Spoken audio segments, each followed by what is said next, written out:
మచిలీపట్నం పెడనలో తుఫాను ప్రభావంతో పంటలకు తీవ్ర నష్టం వాటిల్లింది. మరింత సమాచారం మా ప్రతినిధి ప్రసాద్ అందిస్తారు. మంతా తుఫాన్ ప్రభావంతో రైతాంగం తీవ్రంగా నష్టపోయింది. చేతికి వచ్చే పరిస్థితుల్లో చేజారిపోయిందని వరి రైతులు ఆవేదన వ్యక్తం చేస్తూ ఉన్నారు. ప్రస్తుతం మనం మచిలీపట్నం పెడన ప్రాంతాల్లో ఉన్నాం.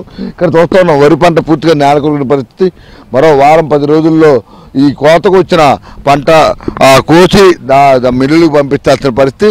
అనూహ్యంగా వచ్చిన ఈ పంటతో మొత్తం నష్టపోయిందని కూడా రైతులు ఆవేదన చెప్తూ ఉన్నారు. దీంతో పాటు అనేక ప్రాంతాల్లో ఈ వరితో పాటు ఇతర పంటలు కూడా పూర్తిగా నేలకొరిగాయి. చేలోనే మొత్తం ఈదురుగాళ్ళు తుఫాన్ ప్రభావం కారణంగా రైతాంగం తీవ్రంగా నష్టపోయింది.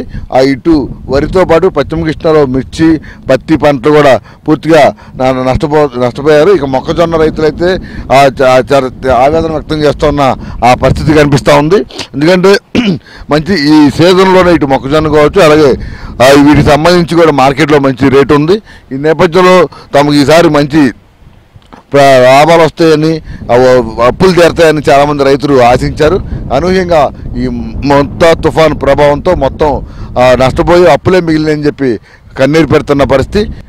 దీంతో రాష్ట్ర ప్రభుత్వం కూడా ఈ పంట నష్టం అంచనా వేసేందుకు యుద్ధ ప్రాతిపదికన చర్యలు చేపట్టాలని కూడా అధికార యంత్రాంగాన్ని ఆదేశించింది. మొత్తం ఎక్కడెక్కడ ఎంతవరకు పంట నష్టం ఉంటుంది, అది ఏ విధంగా ఉంటుందనే అంశాలపై కూడా ప్రత్యేక బృందాలు కూడా ఏర్పాటు చేశారు. ఈరోజు రేపు ఈ 2 రోజుల పాటు ఈ బృందాలు క్షేత్రస్థాయిలో పరిశీలన జరిపి పంట నష్టానికి సంబంధించిన నివేదికలు కూడా సిద్ధం చేస్తాయి.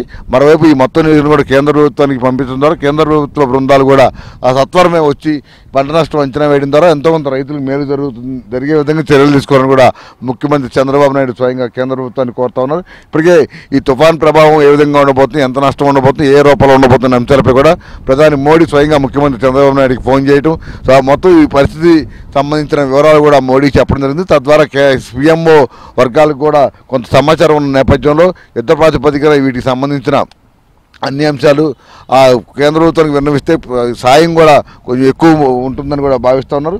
ఆ దిశగా అన్ని రకాల చర్యలు తీసుకోవాలని కూడా చెప్తా ఉన్నారు. ఎందుకంటే ఇప్పటికే ఈ మంతా తుఫాన్ ప్రభావంతో మొత్తం చాలా రైతులు తీవ్రంగా నష్టపోయిన పరిస్థితి. ఈ సామాన్య జీవనానికి సంబంధించి కూడా చాలా అపారమైన నష్టం జరిగింది.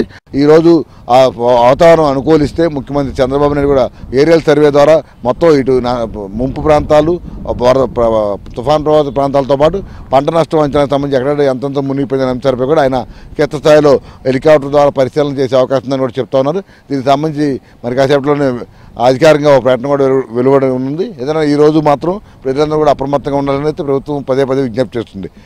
సుబ్రహ్మణ్యంతో వరప్రసాద్, ఏబీ ఆంధ్రజ్యోతి, కృష్ణా జిల్లా పెడన ప్రాంతం నుంచి.